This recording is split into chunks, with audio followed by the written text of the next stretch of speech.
Bonjour à toutes, bonjour à tous et bienvenue dans ce nouvel épisode de Parole de partenaires qui, comme vous le savez, a pour objectif de faire en sorte que les partenaires nous présentent leur stratégie, leur entreprise et la vision qu'ils ont du marché et comment ils vont appliquer cette vision avec le business model de la revente des produits Siwan.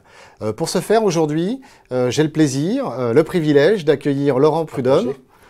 Laurent, bonjour. Bonjour Samir. Alors c'est un parole de partenaire un peu particulier puisque moi j'ai la chance de t'accompagner en tant qu'RVI, c'est-à-dire que je t'accompagne dans le développement de ton activité commerciale sur la revente et l'intégration des services Siwan à ton catalogue. Et donc on échange régulièrement sur des éléments de l'écosystème, de la stratégie, des services, ce qui me donne le plaisir de quasiment faire partie de ton COMEX, de ton entreprise. En quelque sorte, oui. Donc merci pour cette fonction.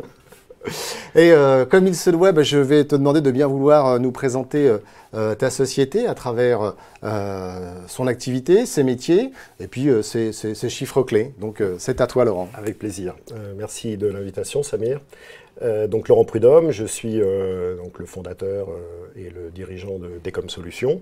Decom Solutions, on est situé sur la technopole du Futuroscope à Poitiers. C'est 7 collaborateurs à ce jour, dont 4 techniciens support, avant-vente et après-vente. On a réalisé en 2020 un chiffre d'affaires de 3,9 millions.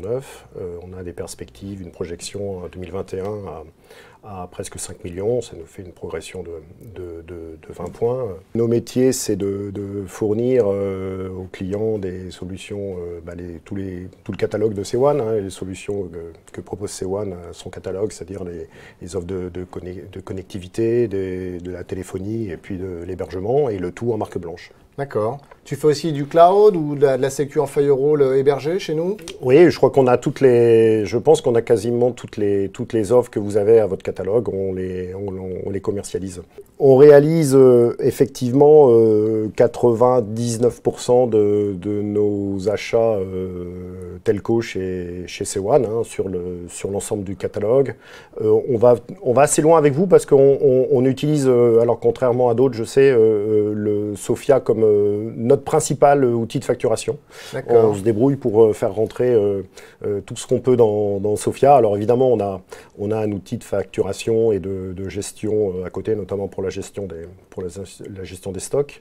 Et cet outil-là, il est couplé également à un CRM. Voilà. Alors pourquoi l'outil de facturation Siwan? Parce qu'il est disponible et qu'on a mis du temps à le maîtriser et maintenant on ne veut plus le quitter. Il est efficace et il fait le boulot. Il fait le boulot, il remplit le job. Alors justement, tu parles des clients et tu as parlé de tes métiers et de ta société à travers quelques chiffres, notamment ton chiffre d'affaires, le nombre de personnes que vous êtes à aujourd'hui. Tes clients, la cible, PME, grand compte, sur quoi tu vas chasser, sur quoi tu vas développer ton activité? Alors, effectivement, on a une spécificité, c'est qu'on vient du monde opérateur, puisqu'on a été pendant 8 ans distributeur SFR. Et on avait, dans ce cadre-là, on avait la possibilité un large panel de clients de la profession libérale jusqu'au grand compte. Et notre spécificité, quand on était partenaire SFR, c'était de gérer quelques grands comptes pour SFR.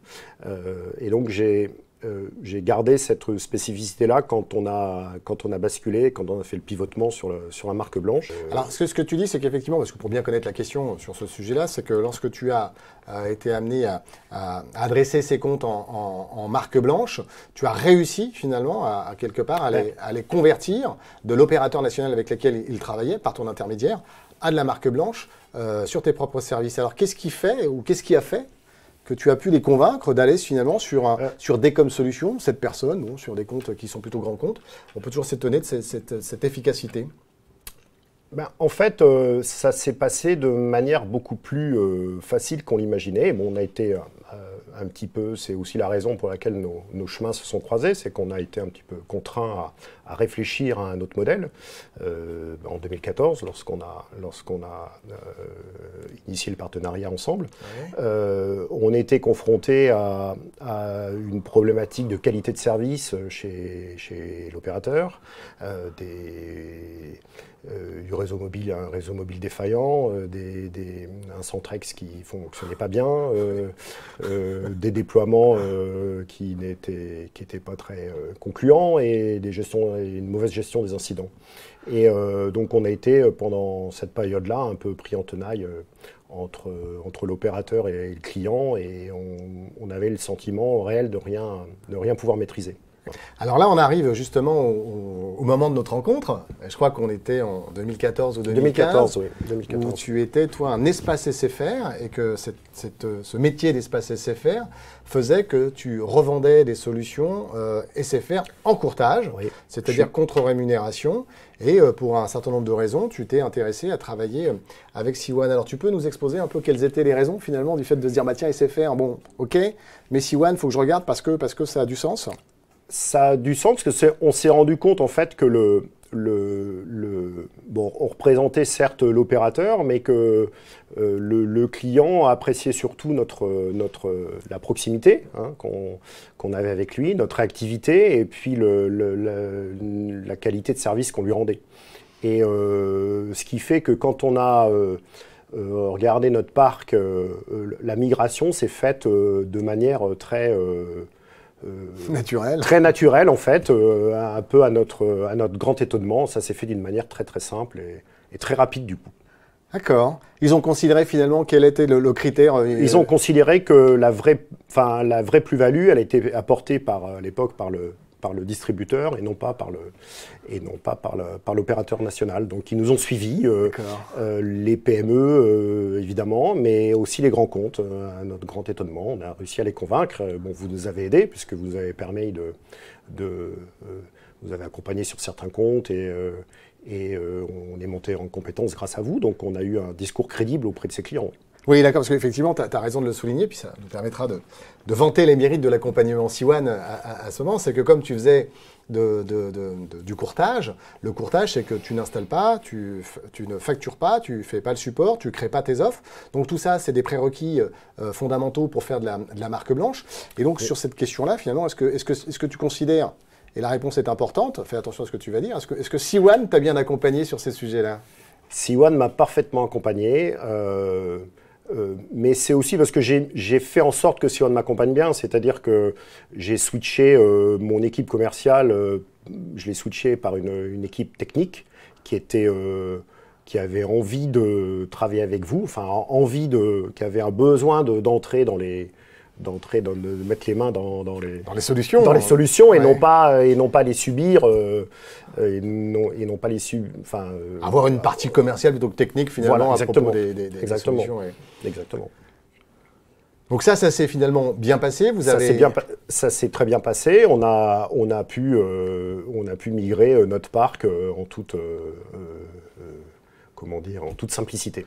Toute simplicité, effectivement, c'est un petit peu le maître mot, en tout cas l'ADN Siwan, on y retrouve bien cette notion de simplicité. Alors il y a un autre aspect aussi qu'on a à peine évoqué, mais c'est justement la notion de business model, le business model entre le courtage et la marque blanche. Je crois que quand on avait discuté à l'époque, tu étais sensible à ça, comme tout gestionnaire d'entreprise, et que tu t'es aperçu que finalement le rapport des deux services, entre des deux activités, était plutôt favorable à la marque blanche. Ou peut-être que finalement le courtage avait fait son temps et était plus satisfaisant en matière de rémunération. C'est plutôt ça qui t'a poussé aussi à... Oui, il y avait je ne serais pas là pour discuter avec toi aujourd'hui si...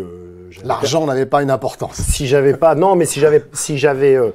persisté dans ce modèle-là, pour moi, le modèle de courtage était voué à disparaître. En tout cas pour ma structure, qui est une petite structure, et pour la typologie des comptes que j'adressais, puisque j'adressais des grands comptes. Donc ça, c'est finalement ta société, l'histoire, ce qui t'a amené à devenir un intégrateur marque blanche.